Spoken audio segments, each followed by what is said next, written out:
بتائیں کہ supreme court میں بینچز اختیارات کے سماعت کے لیے مقرر نہ کرنے کے معاملے پر ایڈیشنل رجسٹرار نظر عباس کے خلاف توہین عدالت کیس کی سماعت ہوئی ہے۔ آپ کو اپڈیٹ کر رہے ہیں، بتائیں کہ بادیو نظر میں 2 رکنی ججز کمیٹی نے جوڈیشل آرڈر کو نظر انداز کیا۔ جسٹس منصور علی شاہ کے ریمارکس، کہا ہمارے سامنے بنیادی سوال یہ ہے کیا جوڈیشل آرڈر کی موجودگی میں ججز کمیٹی کیس واپس لے سکتی تھی؟ چیف جسٹس پاکستان اور جسٹس امین الدین خان ججز کمیٹی کا حصہ ہیں۔ بادیو نظر میں 2 رکنی ججز کمیٹی نے جوڈیشل آرڈر کو نظر انداز کیا۔ اگر ججز کمیٹی جوڈیشل آرڈر کو نظر انداز کرے تو معاملہ فل کورٹ میں جا سکتا ہے۔ عدالتی معاون حامد خان کا کہنا تھا کہ انتظامی آرڈر سے عدالتی حکم نامہ تبدیل نہیں کیا جا سکتا۔ اس موقع پر جسٹس عقیل عباسی نے کہا کہ بظاہر لگتا ہے اس معاملے پر کنفیوژن ہے۔ دوران سماعت ایڈیشنل رجسٹرار نظر عباس کی شو کال نوٹس واپس لینے کی استدعا، موقف اپنایا کہ عدالتی حکم کی نافرمانی نہیں کی گئی۔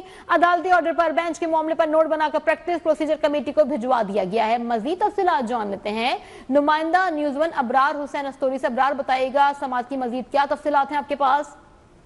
جی بالکل، سپریم کورٹ میں ایڈیشنل رجسٹرار کے خلاف توہین عدالت شو کال نوٹس کیس کی سماعت وقفے کے بعد بھی جاری ہے۔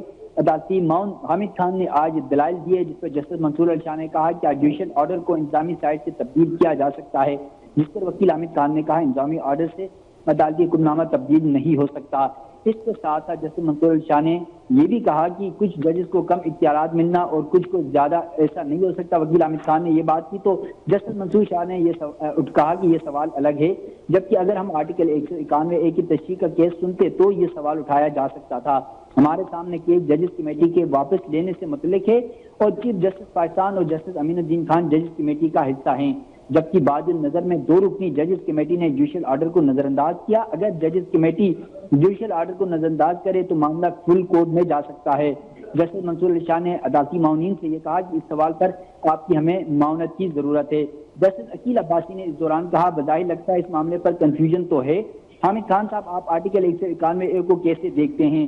اس کے علاوہ ماضی میں بینچز تشکیل جیسے معاملات پر رولز بنانا سپریم کورٹ کا اختیار تھا، اب سپریم کورٹ کے کچھ اختیارات ختم کر دیے گئے ہیں، پھر چلیں 26ویں ترمیم کا سوال آ جائے گا۔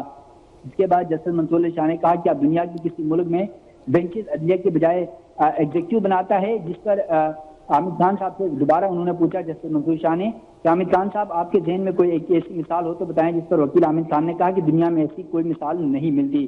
پھر جسٹس منصور علی شاہ نے استفسار کیا سپریم کورٹ رولز 1980 کے تحت full court chief justice Pakistan بنائیں گے یا کمیٹی بنائے گی؟ کیا جوڈیشل آرڈر کے ذریعے فل کورٹ کی تشکیل کے لیے ججز کمیٹی کو بھجوایا جا سکتا ہے؟ جس پر وکیل حامد خان نے کہا ریگولر ججز کمیٹی کے ایکٹ کے سیکشن 2A آرٹیکل 191A سے ہم آہنگ نہیں، پارلیمنٹ عدلیہ کے اختیارات بڑھا سکتی ہے، کم نہیں کر سکتی۔ تو اس وقت عدالتی معاون کے جو ہیں معاونین کے دلائل جاری ہیں۔ جی ابرار حسین استوری، آپ ہمیں اپڈیٹ کر رہے تھے، آپ کا بہت شکریہ۔